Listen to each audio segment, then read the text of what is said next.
All right, what's going on, everybody? Welcome back to the show. Today, we're talking about a question we received yesterday that Peter was asking, should he buy the Hario Switch? So I thought, you know what? Let's get a little bit more into that today. How y'all doing? Welcome back to the show. This is the Coffee Q&A, your daily dose of coffee Q&A here on the onocoffee channel every Monday through Friday, weekday mornings, 10 a.m. Eastern time, blah, blah, blah. How y'all doing today? What's going on? So here it is, the Hario Switch. What is this switch? Okay, so I've got three different types of brewers here that are pretty much the same thing as the Hario Switch. And so these are what we would call immersion drippers. And they are kind of hybrid drippers that really kind of started out many years ago with this. This is the Avid Clever. And as you can see, this particular Clever is fairly old and well used. Aloha to you, Keone. Good to see you. And this is this one, I don't know how many years this is, but you can see it's got some staining, it's got some wear. And we use this particular one in Spro's Hamden location for many years, and we would just keep we would keep 2 or 3 of them and use that as one of our brewing methods. At our original shop, or the main flagship store before, you would come in and we would have a range of coffees that were available, and we selected a particular style of brewing that we thought best represented that coffee. Now, there were 7 to choose from. Avid Clever was one of them.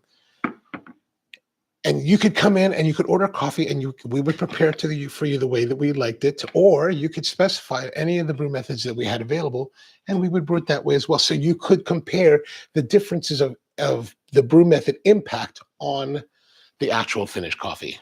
Mom, good morning to you. How are you, Bryant? So this is the Clever. Not too long after the Clever was released, and this is the plastics, BPA-free, or maybe this comes from the particular era when the BPA wasn't free. And then we've got the Bonavita. This is the Bonavita immersion dripper. Ceramic porcelain, really nice quality made. You know, it's got this ceramic top with the ribbing here, so ribbing as well there. Both of these are in wedge shapes, and then it has a plasticky base, but with this time it has a valve, right? So you'd have this valve here that opens and closes side to side, and I think it's really a nicely done pour over. The problem with this particular pour over, especially compared to the Clever, we offered for a while both brewing devices in our shop. And, you know, in the early 2010s, this was $20 or $18. This was $65. So my clientele, they weren't into the 65. They were more into the 20. So we sold a lot more of these than we did of these. Empty Head is with us. What's going on?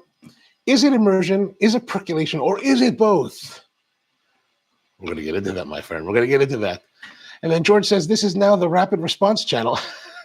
Peter raised this issue Friday, or yesterday. It was actually yesterday. It was yesterday. I was going to do continue the Coca-Cola series. Like, I had that already, but I thought, you know what?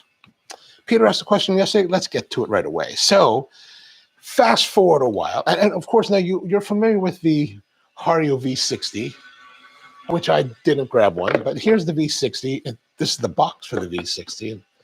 And as you can see, this is, of course, the ubiquitous brewer that's used worldwide. Sorry, the box is dirty. It just kind of sits around here. And that V60 over the last maybe I would say 18 to 19 years has become the de facto pour over brewer for the specialty coffee industry worldwide. Now, personally, I like the V60s, but I also use a lot of these, the B House.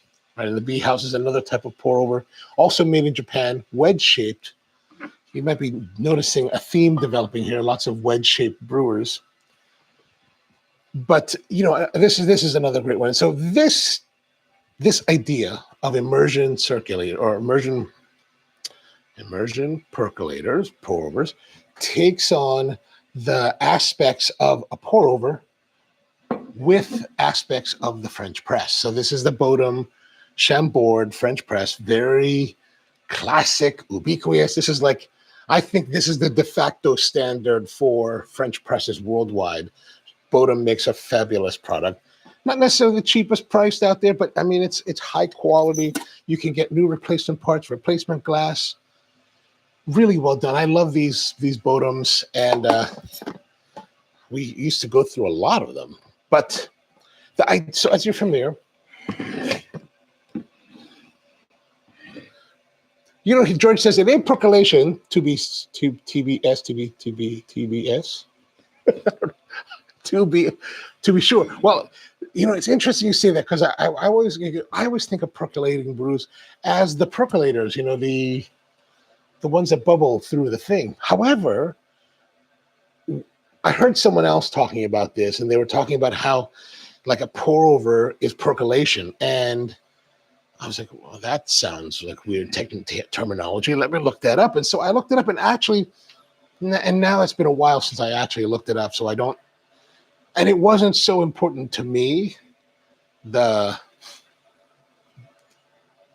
dogmatic interpretation of it. So I really didn't memorize it, but basically there's something about the way that the water flows through the pour overs that is in fact what they call percolation. That those of you guys who are much more scientific oriented will know this better and can probably explain this off the top of your heads.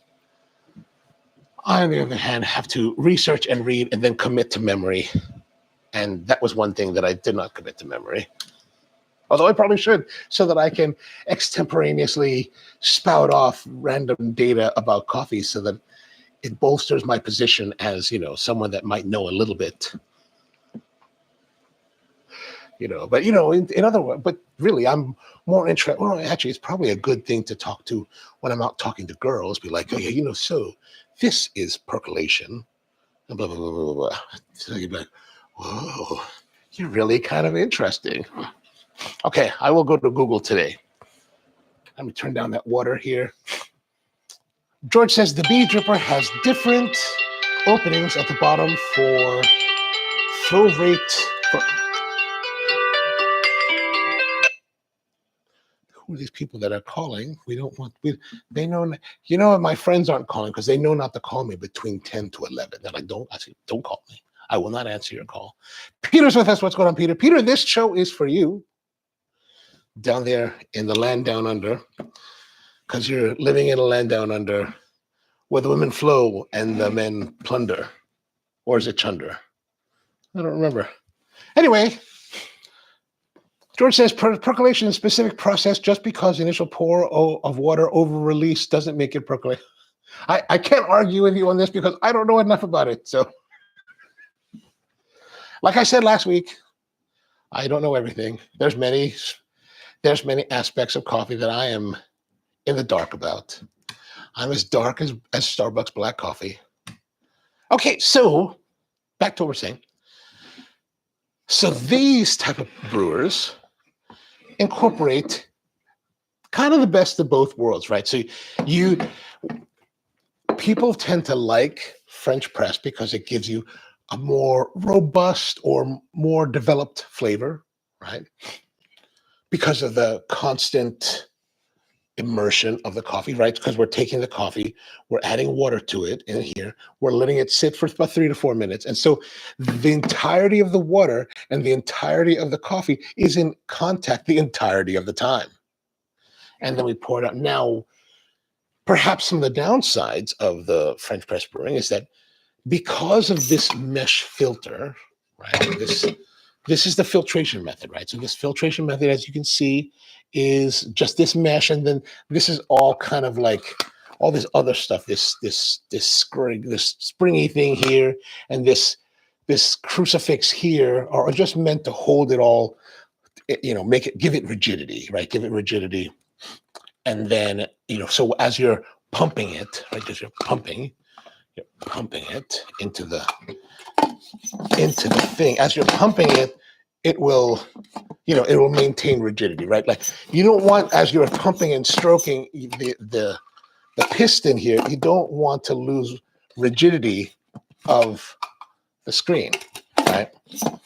That's important in so many aspects of life.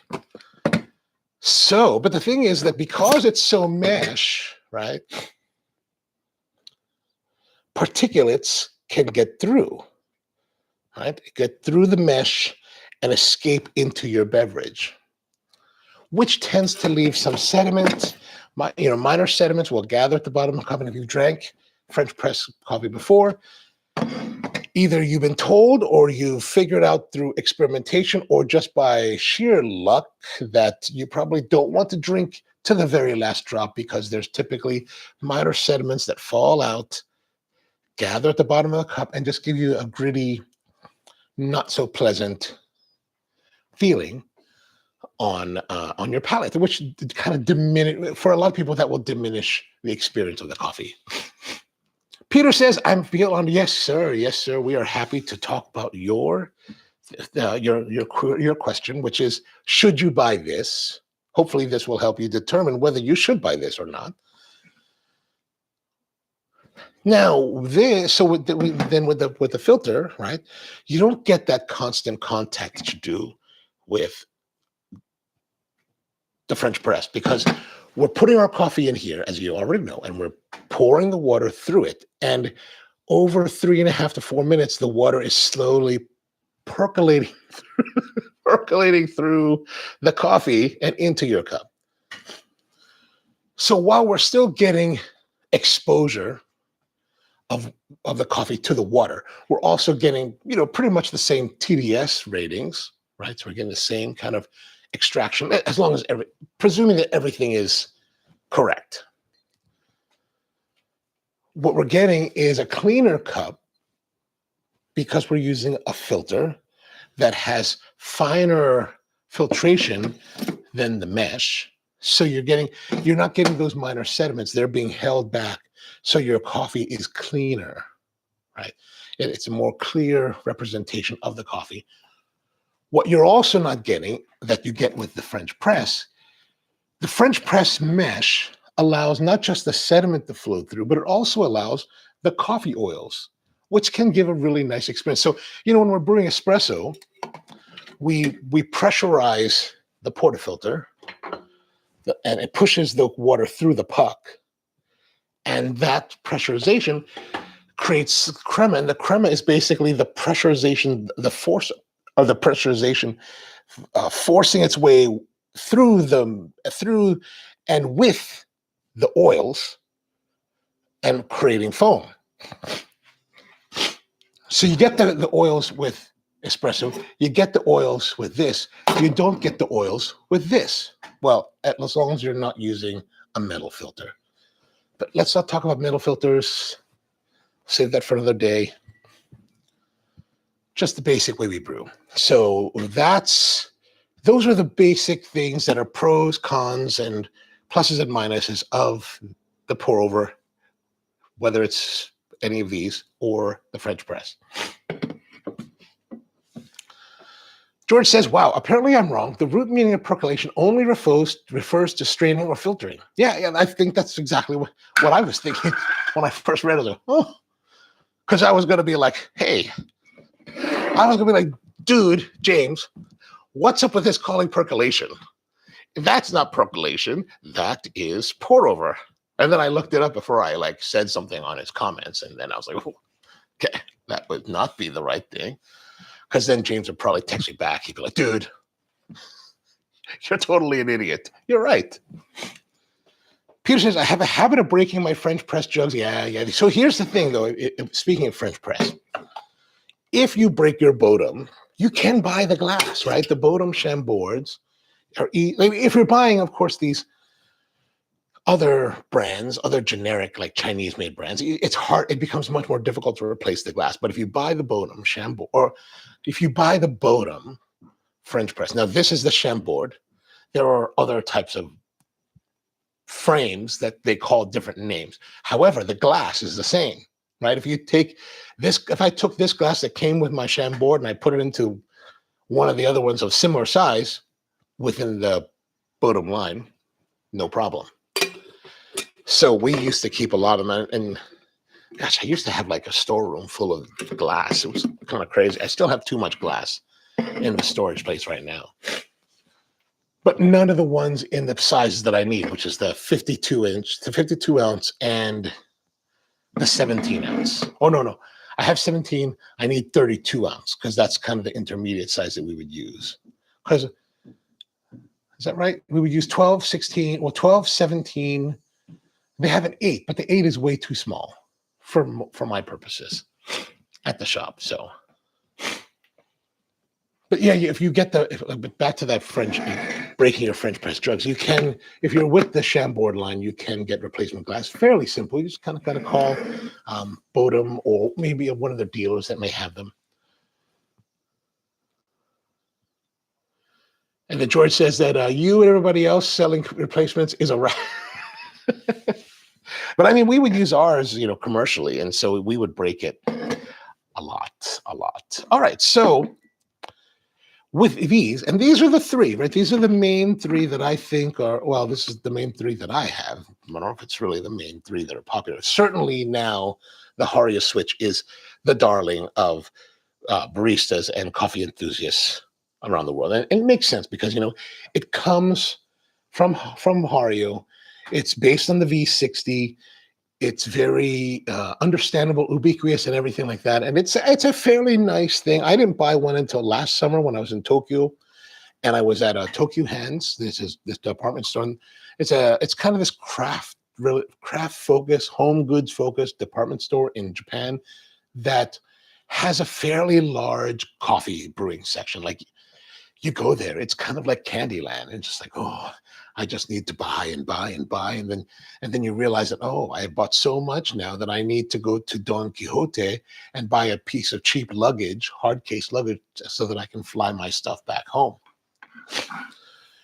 Which happens to me almost every trip. Okay, so let's have a look at these three together. So here we are. Well, let's put the switch in the middle since the switch is the topic of the day. So the original is this Clever, and then the Bonavita came out. And so as you can see, they're both ribbed, so they keep the filters off of the walls. And just like the V60, I mean, this is essentially a V60. We showed in one of the episodes we could actually take it out and put it into a V60 holder if we really wanted to, because this essentially is just the V60 that has a ball valve here. And as you can see, we pop that out of the rubber base, and there's a little stainless steel ball here that has a little lever. I guess this is the switch, and this thing here just kind of pushes it up when it's time to open the valve and let the coffee flow through. So it just sits in there, fairly simple to use, and then push that back under there. Then we take this, mush that back in here. This is all rubber, so super easy to take apart. And plastic for the valve, right? And for the switch, you want to make sure that the valve is this way instead of being this way, so that this way is open, this way is closed. The Clever, on the other hand, has a valve here. So these feet, these 4 feet are super important because this valve is closed when it's this way, right? So it's closed. And due to gravity, this valve drops down, and that closes the valve. When you set it on top of your cup, it opens the valve, and then the coffee flows through. So the thing is that if you happen to break one of these tabs off, these little feet, it becomes it almost renders your Clever useless at that point. You can find ways to balance it. Then you have to, if you're cheap like me, you're like trying to find a way to balance it at home, and you're like, okay, I'm going to put that, or maybe I can wedge a few toothpicks or a chopstick under there to hold it up so it doesn't move, because I'm too cheap to buy another $18 brewer, and I want to get the most out of it. Really what happened was that we're pounding on these at the shop, right, in the old days. So they would all break. Everything breaks, right? So I remember one time, one of the tabs, one of the baristas must have dropped it by accident, broke off one of the feet. So I took it home. We replaced it at the shop, and I took it home, and I'm like, I will brew with this because there's still life left in it. So cheap that we're willing to make our lives more difficult. Then there is the Bonavita. Of course, the Bonavita, as you saw already, has this, also has the chamber. And you can see there's a single orifice here at the bottom. And then that leads to this valve, this plastic valve with a silicone plug. And it just kind of moves to the side. And then the coffee flows through here after it's done. And this is all plastic pieces here, plastic to silicone. And then it's somehow wedged, into it. Even though there's screws and you can take it apart, I've never taken one apart. We never really used these in the commercial environment. We sold them because I thought they were really nice. And I like the idea of the porcelain. If you preheat it, it has greater heat retention. Now, the thing about the Bonavita, it does not come with a lid, and neither does the switch. So you would need to use, and this one does, right? So the Clever has a little lid that comes with it. So you can just cover it up and keep it, help maintain temperature, or maybe offset it to get a little bit less temperature or whatever. Now with these other ones with the switch, you would have to use something like this Daiso cap if you want to, or if you have other Clevers, you can just Cleverize your other brewers, and that's nice. That fits as well, right? Now you may have noticed also that these are two different sizes, right? These are, I guess, 3 or 4 cup brewers. This is actually a 2 cup. I bought it. I really wasn't paying attention when I bought it. I was just like, oh, there's the Hario Switch. Let me go get one. And, this is an O2 Hario, which is fine. We've used this on the show before, and it's very easy to fill with the 24 grams of coffee that we're using for our single serving. So it's not the O2. It's just a more compact. So actually, if you want to use it for travel or take with you, or you just want to save space in your house, the O2 models tend to be just as fine. They'll still brew the same quality. Peter says you can put extra paper filter on your mocha pot over your grounds and under your French press filter. True, very true, very true, very true. Good point. Me personally, I tend not to do that. I don't know why. I tend to be like, I'm going to tell you, I tend to be purist, but I'm not really being purist. I'm probably just being lazy that I don't want to put the extra. But I also like the exploration, or I like the expression of the different brew methods, right? So to me, the joy of the French press is that extra sediment, that extra body, that natural coffee oils that are in it, which gives me a different experience than a pour over, or a pour. Let's say pour over. I don't necessarily want the coffee experience from both of these to be the same. I do want to experience the difference, which is why I also balk at a lot of those metal filters, right? In the metal filters, for example, I've been planning to do a rant video about the Chemex metal filters for quite a while, because to me, it is the process of the different methods that makes that particular method, right? Like, for example, the Chemex has this beautiful, Museum of Modern Art permanent collection worthy design by Schlumbaum from the 1940s. And then these people decided, hey, we're going to make a metal filter for the Chemex. And I'm like, and my personal thought is that, why do I want that? The whole deal with the Chemex is not just the body of the brewer, but really, more importantly, the Chemex, the flavor of the Chemex comes from the particular type of paper filter they're using, this pine wood-based filter that is made in a certain way, folded in a certain way to give a certain amount of filtration. To me, that's what makes it clever, not the shape of the body, right? Well, we'll rant about that on a whole nother day. Peter says, I've got some for my mocha pot, but a dirtier cup feels like it gives, it does. And it does that extra sediment definitely gives you something more. So this is where these immersion brewers come in, right? You can get the greater body development of the French press, right? That long 3 to 4 minute steeping time rather than a pass-through time.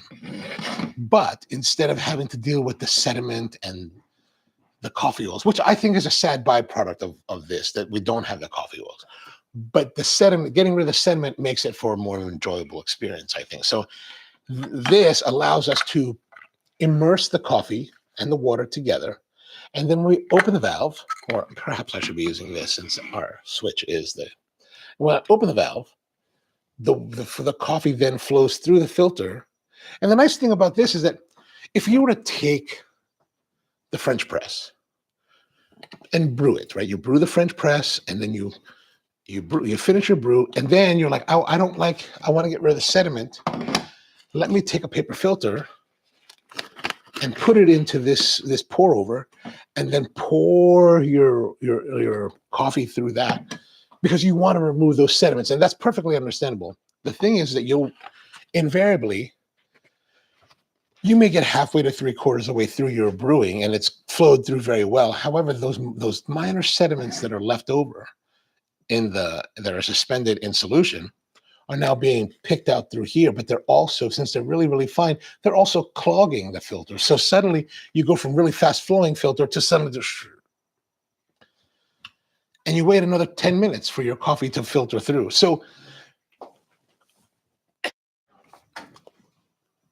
the nice thing about these is that you're still getting that filtration. However, because all of the coffee is in solution, right? All of the particulate sizes, right? From the super, super fine to the super, super coarse, they're all there, and they're all inside here, and they're suspended in their own matrix. And so as the water flows down, it all congregates here, which means that the fine sediments are suspended within the matrix of all the grounds.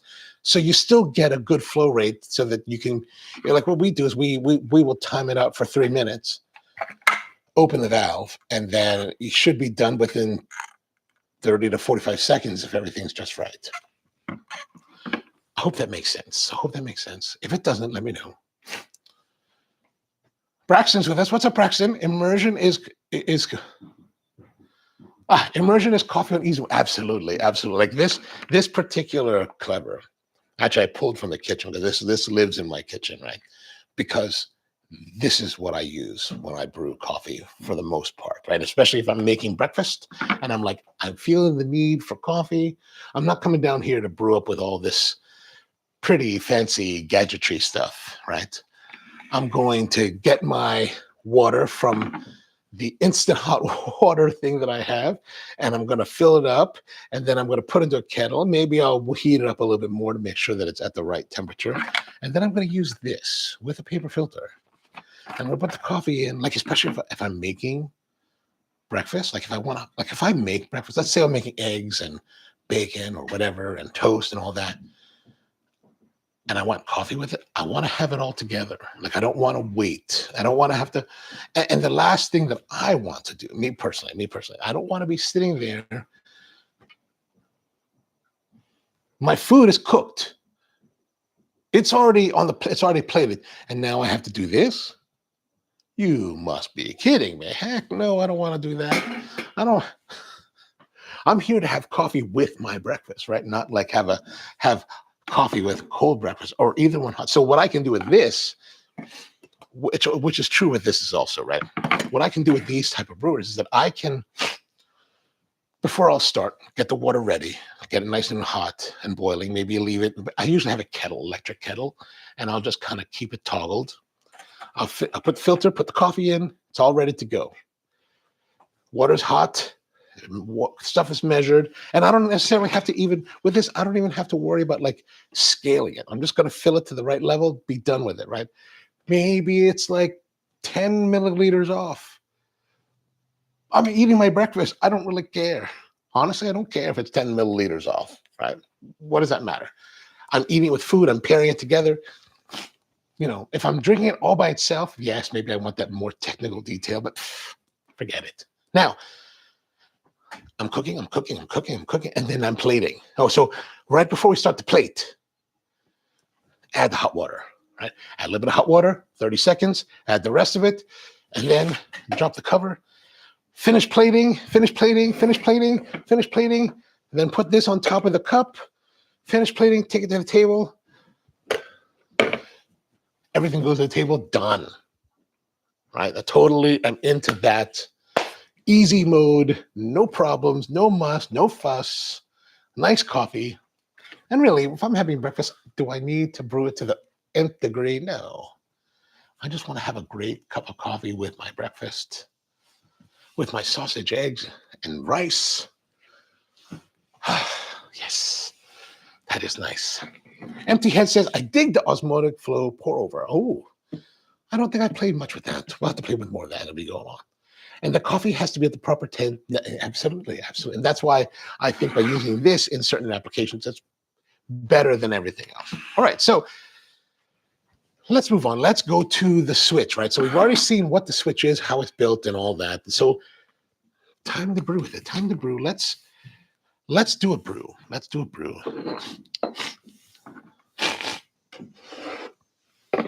Let's get our scales together. What we're going to do is we're going to use this. We're going to do two of them. We're going to brew the same coffee in two brews. Here's our first coffee.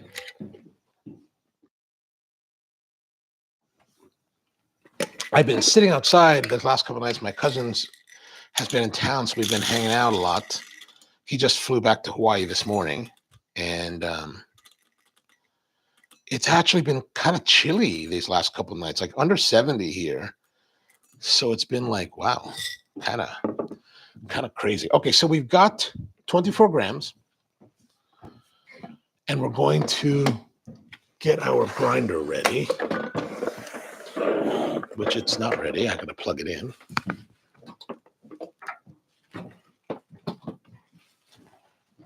All right, so like French press, immersion, we're going to use full course. And why are we using full course? Because unlike a pour over where it's flowing through and only partial, but now we're exposing all the water and all the coffee together. So we don't want to have as fast an extraction. We want to retard the extraction and control it better. And the way we're going to do that is by controlling it with the grind. So we're going to go fairly coarse. Normally we're in the center position here on the Baratza Virtuos with 20. Now we're going to go kind of over to 40 to run it there. Okay, here we go. I know winter's coming, Empty Head. I tell you, it's terrible. It's a terrible thing. It's a terrible thing. I'm not a big fan. I mean, I don't mind winter, but I'm not a big fan. I prefer to be warm, but not hot. I don't want to be too hot. Like Baltimore can be too hot. So while we're doing that, measure one more.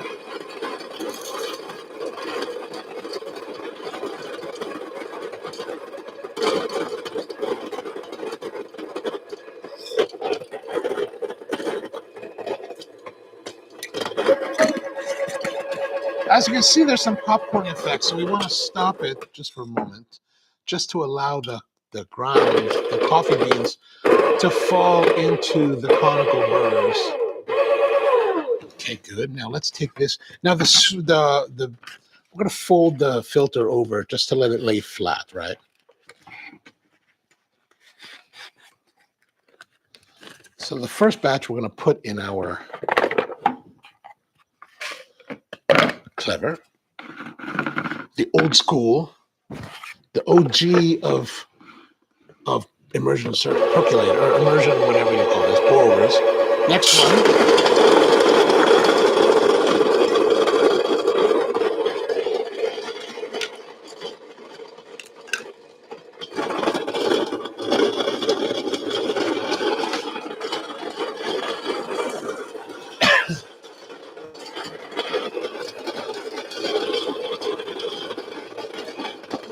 Now, in case you're wondering, I am using the House Nation coffee.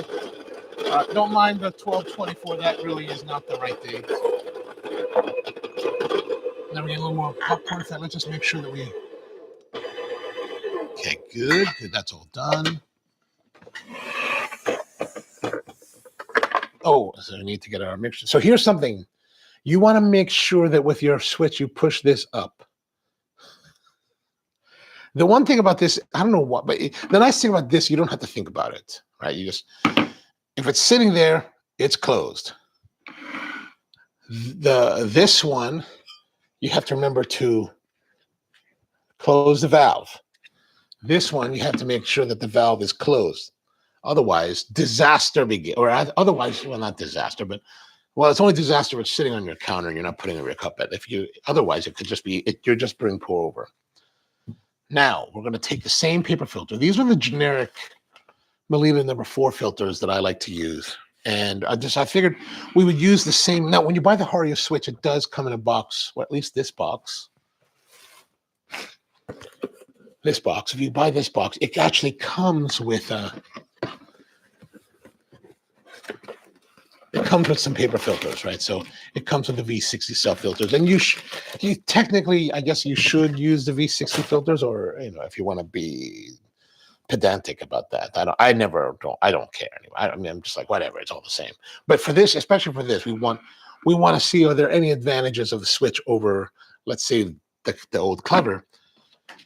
So we're going to use the same paper filter for both. Otherwise, I would probably use the V60. Now for this one, because it is wedge shape versus conical shape, we're going to change the way we fold the filter over, right? We're just going to take it by the seams, at the corner of the seams, fold it over. And that'll give us a nice oblong conical shape, right? So there's the oblong. And then we're just going to take our ground coffee, put it in there. Now, if you notice that the difference, it's not so noticeable, looks like on camera, but it is more noticeable in person. But because of the difference in size of vessels, this looks like it's lower in the Clever versus this where it looks higher. But they are, as you saw, we did measure it out. So they are the same amounts of coffee. It's just a little bit different. All right, so let's get let me turn on the heat, make sure that, bring our water back to a boil so we don't get caught. We're going to put the Clever on this, right? Then we're going to put the switch on this, turn that on. How does that look? George says the advantage of winter, really fall, is that it makes for the best fire pit season, cigars and spirits. Oh, yes, I totally do. Although last night we were in this, I think, upper 60s. Gosh, the last 2 nights we've been smoking out at the house, and it's actually, I found like Sunday night or Saturday night I was cold. Last night I was like, I gotta put on a jacket. I brought a vest with me, so a fleece vest, so I had to go that direction. Okay, so let us look here. Let us tear our scales out. Tear. This one you have to do this way. Okay, so now here we are. We're ready to rock and roll. Got the Hario Fit kettle. I like these Hario Fits. I think they're kind of fun. They're really. I started off by using the Bono kettles, which I really like, and then I thought the Fit was the natural progression. We're just going to bring the water back to a boil. Oh my gosh, we're already 38 minutes. After we're done today, I have to get my stuff together and then run into DC. Because I ended up, so as you know, we're building this new shop, and so we're gonna eventually move this live stream to the new place. And there's a company called Russia Times, and they're a Russian news organization that had a bureau in Washington D.C. And I guess after the Ukraine war started, they closed the bureau here in America. And you notice by this, it's a green logo with a black RT on it. And their studio finally came up for auction. So they auctioned off all of this equipment. And so I got a bunch of lighting by a company called KinoFlow. These Parazip lights that are studio lighting, similar color temperature that we're using here right now. And crazy. They went for crazy prices. Like for $100, I got like $5,000 worth of lights. So I was like, whoa, that's worth the drive. It's worth the drive to go pick up. So my pickup time's at 1 o'clock. So I got to hustle down to DC. And of course, the day that I need to hustle out of here is the day that I'm babbling on and on and on. But we're going to continue on with the switch here. I'm not going to put as much. I'm just going to start the pour. Okay, so what we're going to do, we're going to do 3 minutes, right? 3 minutes, and then we're going to flow it out. Okay, so now let us begin. So we're going to put 85 grams or so in each one. Oh, darn it. This thing turned off. That's very irritating. Sorry there now, Peter. I totally mucked that up. All right, so give it a few seconds. Now we're going to add the rest of our volume. Here, 350. I'm going to add some more water to the kettle. Unfortunately, now with the switch, we're going to have to make it just an educated guess because I mucked that up pretty hard. 340, 351. So what we did is here, we let it bloom, and then now we're just going to go to volume, right? Now, I think we're probably, it says 192.8. We're probably really at 210, I'm going to say. Since we don't have a cover that'll fit on both, I'm going to leave them both uncovered.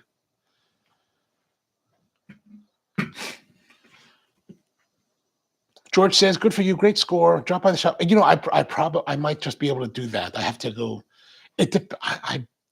I got 4 Kino Flow lights, 3 Kino Flow lights, 1 BBS light, and I think they're 4 feet long.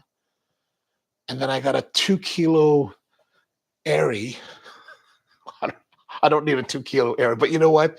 These Airy lights, the blue and silver ones, they look like small HMIs. These are tungsten lights, right? Or at least the Airies are tungsten light. I think they're just cool lights. Like it's way too much, like 2,000 watts. It's crazy. The other ones, the nice ones, the Kino Flows, they're actually fluorescent-based tubes that have daylight, 5,600 Kelvin bulbs in them. So, but they're under 3 amps draw. So those are much more manageable in a studio setting. What I use here is actually a Aperture 60D, and this one is a really generic, small, tiny panel light. But these are set to 5,600 Kelvin, and the other ones. But the nice thing with those Kino Flows is that they're very low wattage. But this 2K Airy tungsten I bought it just because I was like, you know what? I think it'd be a nice set piece in the background. I just like the way it looks, and hopefully it's pretty big. So it all depends on how much I can pack into the truck, and whether or not I'm worried that someone's going to steal the lighting if I'm hanging out, right? So, but chances are I'll probably come by. Chances are high for that. All right. So we're brewing. Oh gosh, we're almost to the end of our brew time. So there's not much to see, as you can see. Let's get our generic or Yama. That's flowing through, and then we're going to get our Hario-ish looking thing. Oh, you know what I'm going to do? Let's tear this on here. Okay, I'm going to add this and then open the valve. What I'm planning on doing now is I'm going to, since I teared out this carafe, I'm going to wait till we get all the flow through, see what it weighs, and then we're going to add hot water to bring the balance back. Now, we have 3 minutes for immersion, and then we're looking again 3.5 to 4 minutes total brew time, because now we're going to take the flow down into account, right? So that total exposure time is how that's how I like to calculate it, right? Okay, so now we've got the full flow down. I'm going to take this one off. So it says right now 600 grams. So let's take that out of there. It's 201 grams. So now we need to add another 150. We're going to bring this up to 300. 50 grams. This way we should have pretty much similar results for both. The nice thing is that now I can just take these, dump them out. So the one thing about the Hario that's a little bit, like now I'm using it, you want to hold it here. If you hold it here, it's hot. This is not hot. I feel that I feel by holding here, it doesn't have such a strong, I don't know, a grip like this. I hold here and no questions about it. It's the valve is also closed, right? The valve on that is still open unless you hit the switch. This one, and now I can just kind of. So to me, it's a little bit, operations a little more simplified with the Clever as opposed to the Hario Switch. However, there's the sexy factor too, right? Like I will not be one to tell you that this is inherently sexier than this. Like this is glass and it's all like, and when you polish it up, you can put on your mantle and be like, that's just some sexy looking brewer. Well, this is just kind of fuddy-duddy uncle, right? This is me. This is, I don't know who this is. Who's the this is Ana de Armas and this is me, right? So put that in. Oh, we'll keep this out here because we're talking about it. Okay, so now we've got our two brews. The switch is here. We'll put the switch there, and let's put this back here so we can have a little set piece for discussion and get all this out of the way. Too much detritus. We are messy, messy, messy today.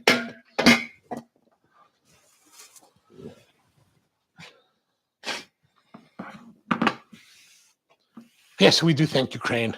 And George is asking, is it possible that due to your long use, you're more comfortable? Oh, yeah, for sure, for sure. I mean, I've made literally probably tens of thousands of cups with this.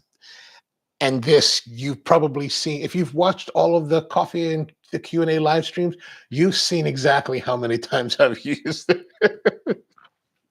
So yeah, for sure, for sure.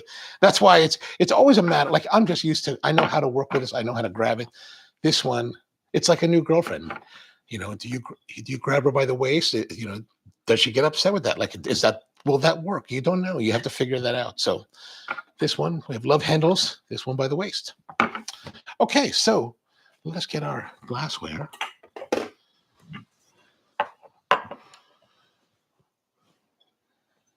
Okay, let's put that here. How do we look here? Okay, now we're going to pour our elixirs. Now, as you recall, these are the same coffees, House Nation from Spro, with the same style of brewing of immersion, but two different immersion brewers. Not exactly the same brew, right? We did have to add water to this, and I work off the theory by doing that by, the theory. My theory is that even if we're using less water, we're still getting the same amount of extraction into the water, right? Like, when you make a more concentrated brew, it still comes out a solution.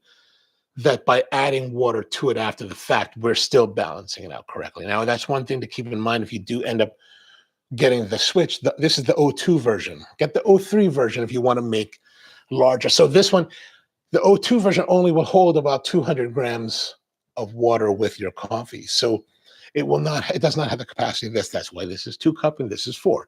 And so if you want to brew larger quantities, like 12 ounces at one time or 350 milliliters at one time, then you want to get the larger size, okay? Like I said, when I was buying this, I didn't really think about it. I was just kind of like, oh, there's a switch. Let me buy one. If I was a smarter kind of individual, I would have done better. Okay, so let's have a taste of our old classic. And here's the thing: what I'm looking for is not necessarily the quality of the coffee, the quality of the coffee experience. I'm looking to see, is there much of a difference between the two experiences, right? Because the question is, should you buy the Switch, or maybe the question is, should you buy one of the other brands or other types, the Clever or even the Bonavita, or there's probably more of these type of brewers out there. Okay, let's stop talking. Back to the classic.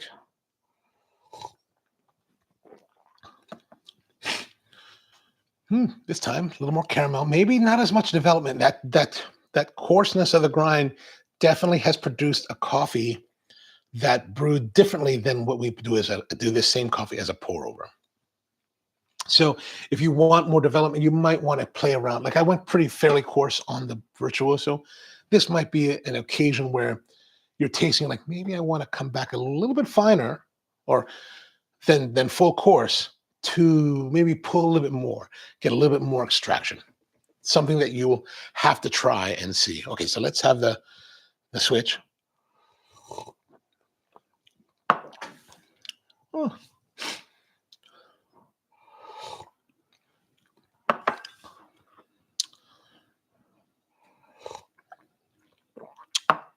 You know,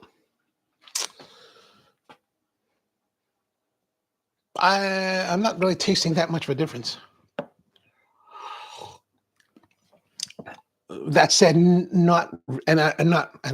I didn't really expect to taste that much of a difference, right? Unlike I think with other pour overs, especially when you're saying like V60 pour over versus B House versus Cathec versus the Time More Crystal Eye versus the Pegasus and all the other ones, you may get we'll see some differences with those brewers, but we're not really seeing much difference between these two. And I'm thinking it's because they're essentially the same, right? Like we're essentially pouring water, mixing water and coffee together, holding it for 3 minutes, and then allowing it to flow through a filter. And it's just flowing through the filter. It's not really doing much of anything. Like the shape of these I do not believe the shape of these brewers has that much impact in the way that the coffee is being extracted. So I would not have expected, and I'm not now surprised to see that there's not much of a difference in the flavor experience of the coffees between the two.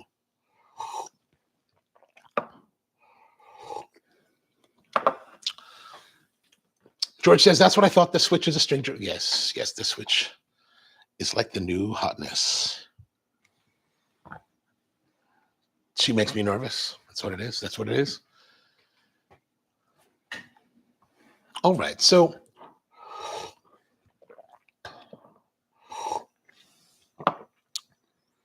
okay, maybe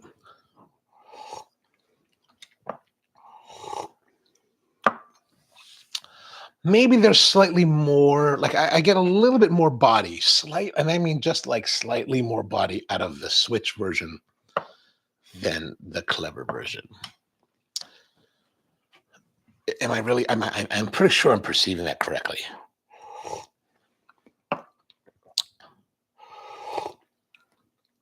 Or am I just hypothesizing that? Maybe I'm just hypothesizing that. So dramatic difference? No. Noticeable difference? Probably not. Very little.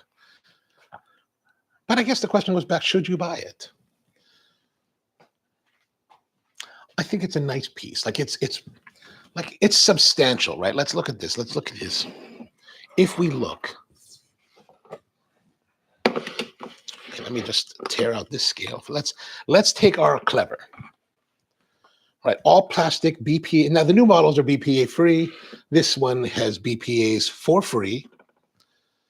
222 grams. Huh, we should have done this 3 episodes ago for our Room 222 episode.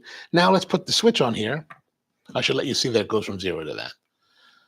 0 to 339. So this, because it's glass, is substantially heavier, right? It's a substantially heavier, feels more solid, but it's glass. So if you drop it from the right height and onto the right surface, it will destroy itself. This one, I mean, look at this thing. This thing has brewed thousands and thousands of cups. It's worn all to heck. You wouldn't want to necessarily put this on display now because it's kind of ugly. This you could still put on display years from now especially after you clean it and then, OxyClean the glass will make it really look bright and sexy. And the price point difference right now, I think you can get these for under $30. I don't know how much these are in where you, well, actually, Peter, you're in Australia, so I'm not sure what the exchange rate would be there. How much is this? This is I was hoping they would have put the price on the box, but I guess not. So maybe this is like $30 US dollars, so probably somewhere between 30 to 40. I think the question is, what do you like? And I think, I think maybe the question, maybe you look at this and you're like, hey, this is awesome. It looks cool. I like it. And then you look at this and like, this is cheaper. This is more affordable. This is bigger. Well, that's not technically bigger capacity. You can get a 4-1. Which one? If you're thinking about, a variety of them, I don't necessarily, and even if there's other brands that we haven't considered, I don't really know, because of the style of preparation, is it really going to make a difference? Will they really have a dramatic difference between them? I don't think so. I think it'd be a safe bet to just buy it. Go for it. Yeah, why not buy it? Buy it. Buy it. Buy it. Spend more money. It actually makes you feel good. Then you get that endorphin rush when you buy, and you're like, oh yeah, I just bought this great tool. And then you realize that maybe you're not going to use it a lot. Then you're like, oh, I should not have bought it. Here's the nice thing. I don't have sponsors for these videos, so I don't have to like push anything on you. I can tell you, don't buy it. Don't buy it. Don't buy it. But it is a nice piece. And if you want to clean it off, you can, like we showed earlier, it comes apart. And that's actually, this whole thing about it coming apart is because of you guys. Like, what was that episode we did? We finally pulled it apart. I was all scared that I was going to break the glass. And then you're like, no, go ahead. You can take it apart. It totally comes apart. And that's nice. You can totally take this apart. These pieces all come out for easy cleaning. So that's really nice. Whereas if you get these, like this one, you don't take the clever apart, right? You take it apart, you'll never get it back together again. You might as well throw it away. And then the Bonavita, you can take it apart, although I never have, because it seems fairly complicated, screws, and why am I going to do that? And what I do is we just take these, and this is true for what I would probably do for this if we were using this in a commercial environment. For cleaning, rinse it out, maybe scrub it with soap and water. I'm not a soap and water, I'm not that person that's worried about soap and water. I mean, dish soap is designed to be rinsed off. Like the idea that people always talk about, the idea of buildup, like, come on, man, these are designed to be cleaned. They're designed to rinse away. Like, people are eating food off of their plates and everything every day. But when I do want to deep clean, like get in there, because as you're scrubbing it, there'll always be coffee residue buildup. So what I do is I just take non-scented OxiClean, hot water, mix that all together, let that soak for, I don't know, however long it needs, and then rinse it out really well, and you're done. Non-scented. You don't really want to have, I don't know, lemon fresh smelling coffee. Peter says glass. I'm going to break it for sure. No, well, maybe. I think they might have a plastic one if you're worried about that. But the glass is cool. I like glass. Maybe it just makes you more deliberate in the way you think and how you handle. Like, you just kind of, like here, this one is kind of like, whereas this one, like, oh, I better put this carefully. Of course, I break glass stuff all the time. I have this one, the Kira Cookie Strawberry. Like, I was just cleaning it. I was cleaning it in the compartment, the sink, the three compartment sink. And as I was moving, I finished rinsing it out. And as I was moving it to put on the drying rack, I clipped the bottom of it on one of the compartment walls and shattered. I was like, oh, good Lord. George says, after cool down, some difference in flavor or body. So the cool down will definitely have differences in flavor, right?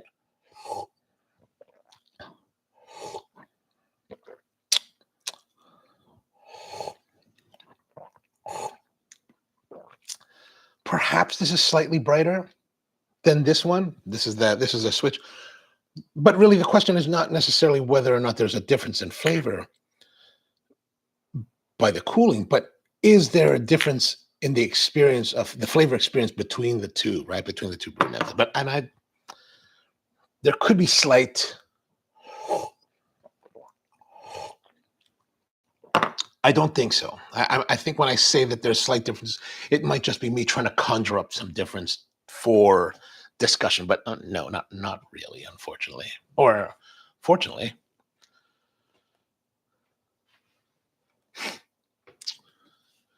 George says, can the glass portion be replaced separate from the base? I do believe so. I do believe that it can be replaced. So here's the thing that I'm thinking about now. And I do think that there is some shape differences to the different conicals within the V60 line, although theoretically they're supposed to be the same. As that it has this little lip here that I think can be used in other V60 brewing devices, like bases, like the base for the Swiren, which is, oh, okay, let's have a look at this.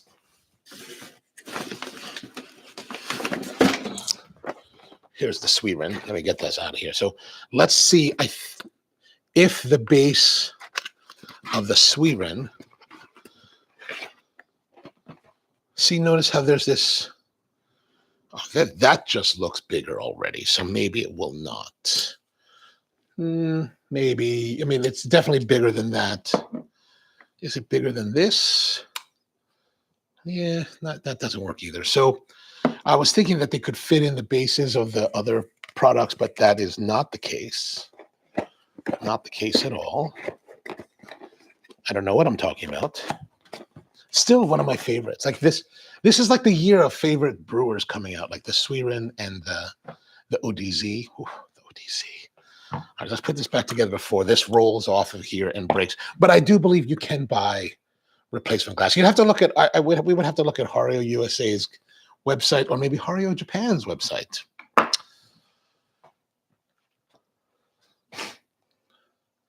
Empty Head says, yes, dish soap isn't the same as like bath soap. Oh yeah. Agreed. Like I had an argument with some guy that was someone on one of the cooking forums that I follow.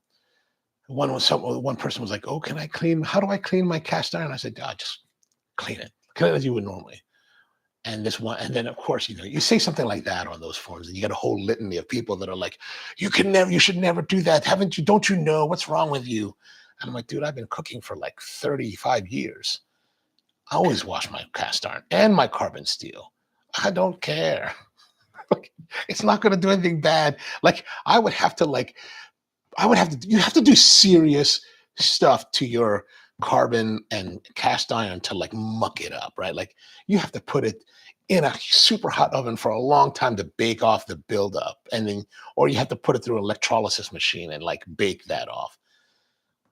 So, washing with soap and water and rinsing it well is not going to affect your product. And that's pretty much the approach we take with everything. We wash everything.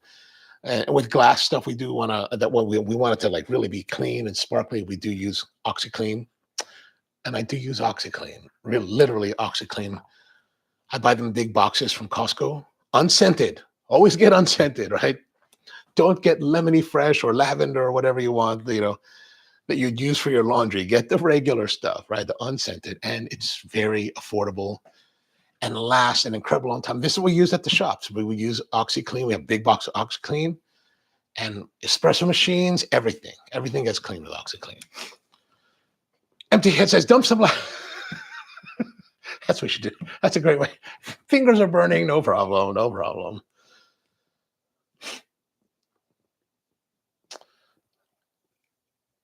And if any residue is left, it wasn't the dish soap. It's the true, very true. Water hardness can be an issue for some places.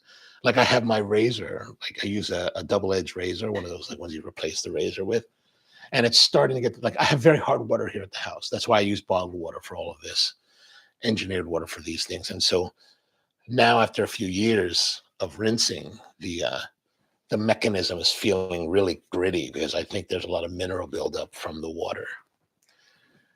And if we don't soften the water and run it through filtration and add salts to it, like to soften it like you can feel it as you're showering. Like after a while, you're like, and with the soap, and the soap is and the soap doesn't lather. One thing I do like about it rinses off really clean. So you feel really squeaky clean, as opposed to the other end of the spectrum when the water is really soft.